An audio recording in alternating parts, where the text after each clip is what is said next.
was walking down the stairs at my school, and I just skipped a step to get past some people, and I hurt my back quite a bit actually. It didn't hurt as much when I first did it, and then it got harder to walk. Well, Jessie called from school and she had hurt her back, and so she wanted to come home. So when we all got home from work that day, we ended up going to Instacare, and the doctor saw her there, took some x-rays, and they didn't really see anything in the x-rays that was of concern. I went home and it just kind of got worse and worse. My back started to hurt more, and there was shooting pain going down my legs. So the next morning I went into Intermountain Pediatrics to try and see if we could figure out what was happening. We saw Dr. Clark, and he ordered an emergent MRI, and they couldn't see anything on the MRI that would cause her pain. I think gave us some steroids and some painkillers and sent us home hoping that the pain would go away. Within the next day or so, I had lost all movement and feeling in my legs.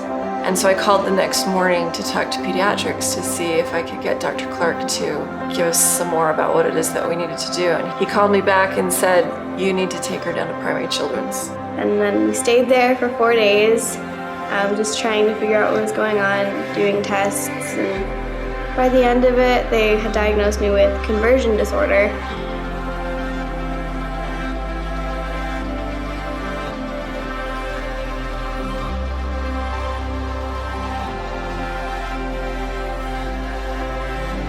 I called Pediatric Rehab, got her an appointment. You know, I knew that they were going to be the best ones to really help get her strength back and her motor skills back.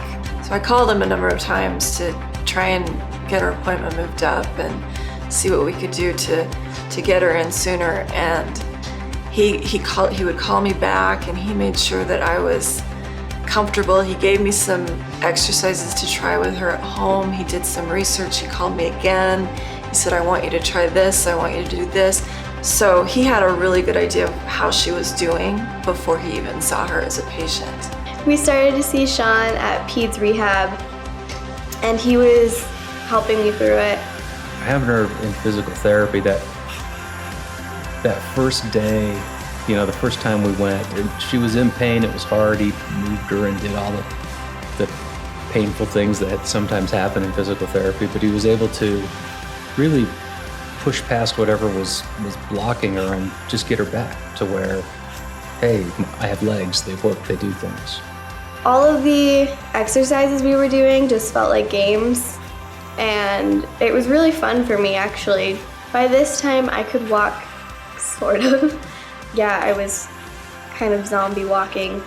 I mean, one of the neat things was when she started walking again, I just said, "Hey, okay, Jessie, since you're standing, you need to come chop onions."